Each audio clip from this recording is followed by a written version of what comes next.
بسم اللہ الرحمن الرحیم۔ السلام علیکم ورحمۃ اللہ وبرکاتہ۔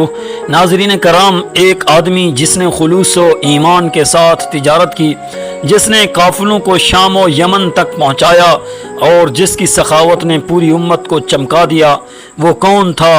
آج کی کہانی ہے حضرت عبد الرحمن بن عوف رضی اللہ تعالی عنہ کی، ایک تاجر، ایک صدیق اور ایک مربی انسان۔ السلام علیکم ناظرین، میں آپ کو لے چلتا ہوں مکہ کے بازاروں سے مدینہ کے راستے تک، جہاں ایک نوجوان نے ایمانداری اور حکمت عمل سے اپنا مقدر بدل دیا۔ یہ ویڈیو مکمل تاریخی روایات پر مبنی ہے، مگر جہاں اعداد میں اختلاف ملے گا میں صاف وضاحت کر دوں گا۔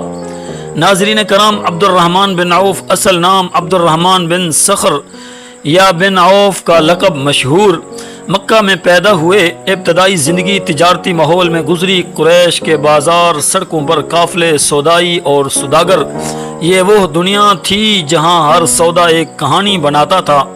جب وہ مسلمان ہوئے تو ان کی زندگی کا محور بدل گیا۔ ایمان نے ان کے فیصلوں کو شکل دی اور تجارت نے ان کے وسائل جمع کیے۔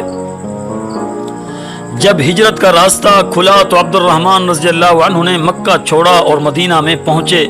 وہاں انہوں نے تجارت دوبارہ شروع کی، مگر ایک نئی سوچ کے ساتھ، ایمان کے تقاضوں کے مطابق۔ مکہ کی تجارت کا جو مال تھا، جتنا مال تھا، وہ سب مدینہ جب ہجرت کی تو سارا کا سارا مکہ میں چھوڑ دیا۔ اب مدینہ جا کر نئے سرے سے تجارتی کام شروع کیا۔ مدینہ میں تجارتی مواقع تھے، شامی راستے، یمن راستے، قافلے جو سنہری منافع دیتے۔ عبد الرحمن بن عوف رضی اللہ تعالیٰ عنہ نے بھی انہی قافلوں میں حصہ لیا، مگر ان کی کامیابی کی بنیاد صرف راستے نہیں، ان کے کردار میں تھی۔ یہاں وہ اہم سبق ہیں جنہوں نے عبد الرحمن بن عوف رضی اللہ تعالیٰ عنہ کو عظیم تاجر بنایا، اور یہ سبق آج کے کاروباریوں کے لیے بھی زرخیز ہیں۔ نام و رسم سے زیادہ ان کے سودے ایمانداری کے چراغ تھے، خرید و فروخت میں صاف زبان اور وعدہ خلافی سے پرہیز۔ وہ منڈی کو سمجھتے تھے، موسم، طلب، قافلے کے راستے، اور اسی کے مطابق پوزیشن لیتے۔ ایک ہی جنس یا ایک ہی راستے پر انحصار نہ کیا۔ اشیاء تجارت، اونٹ، کھیت، باغات، سب میں سرمایہ لگایا۔ قافلے کے خطرات، ڈاکوؤں کا خطرہ، موسم کی تباہ کاری، یہ سب مد نظر رکھتے ہوئے بیمہ جیسی تدابیر اور قابل اعتماد نمائندے مقرر کیے۔ صحابیوں اور تاجروں کے ساتھ شراکتیں بنائیں، قرض کے اصول طے کیے اور نمائندوں کو بھروسے کے قابل بنایا۔ آدمی کا تجارتی نیٹ ورک صرف سودے تک محدود نہیں، ان کی سخاوت نے انہیں دوست اور حامی دیے۔ لوگ ان کے ساتھ سنجیدگی سے سودا کرتے۔ اب چند مشہور واقعات جو بتاتے ہیں کہ کیسے وہ کامیاب ہوئے۔ روایات میں آتا ہے کہ عبد الرحمن بن عوف رضی اللہ تعالی عنہ نے شام کے قافلوں میں کثرت سے حصہ لیا۔ سوداگر شامی منڈی میں کپڑا، خوشبو اور مصالحہ جات بیچتے۔ راستے کے خطرات کے باوجود مناسب قیمت اور بر وقت رسد نے انہیں منافع دیا۔ انہوں نے زمینیں اور باغات خریدے، یہ مستقل آمدنی کا ذریعہ بنے۔ باغات کرائے پر دیے گئے اور فصلوں سے مستقل منافع آیا۔ جب مسلمانوں کو مالی مدد کی ضرورت پڑی، چاہے غزوے ہوں یا امدادی ضرورت، عبد الرحمن بن عوف رضی اللہ تعالی عنہ نے بڑے پیمانے پر مدد کی۔ ان کی سخاوت کی متعدد روایات مشہور ہیں۔ یہ سوال ہر ناظرین کے ذہن میں آتا ہے، آخر عبد الرحمن بن عوف کی دولت کتنی تھی؟ جو بات بے شک ہے، وہ صحابہ میں مالداروں میں شمار ہوتے تھے۔ ان کے پاس قافلے، اونٹ، کھیت، باغات اور گھروں کا بڑا جال تھا، لیکن تاریخی روایات میں صحیح عدد مختلف ملتے ہیں۔ بعض بزرگان تاریخ نویسوں نے بڑے بڑے اعداد درج کیے تو بعض نے مختلف انداز دیے۔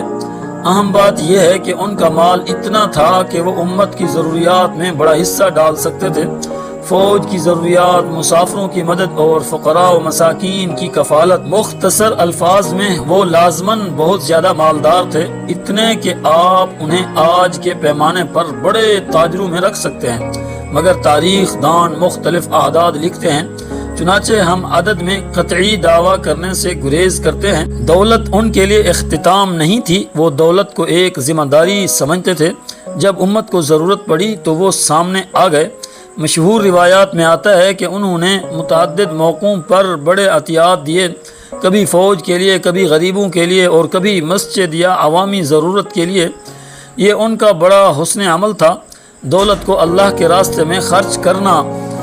عبد الرحمن بن عوف رضی اللہ تعالیٰ عنہ کی زندگی نے ثابت کیا کہ دولت اور ایمان ساتھ چل سکتے ہیں۔ جب وہ اس دنیا سے چلے گئے تو ان کی یادگار، ان کا ایمان، ان کا صدقہ اور ان کی مثال بنی۔ ان کے مرنے کے بعد بھی ان کے اثرات باقی رہے، چاہے وہ تجارتی اصول ہوں یا سخاوت کی مثالیں۔ نوجوان تاجروں نے ان سے سبق سیکھا۔ آپ اگر تاجر ہیں یا کاروبار شروع کرنا چاہتے ہیں تو عبد الرحمن بن عوف رضی اللہ تعالیٰ عنہ سے یہ اصول لیں۔ ایمانداری ہر سودے کی بنیاد ہے۔ رزق کی منصوبہ بندی، تمام انڈسٹریز میں ایک ہی قسم کا رزق نہ رکھیں۔ سماجی رشتہ مضبوط کریں، آپ کا نام آپ کا اثاثہ ہے۔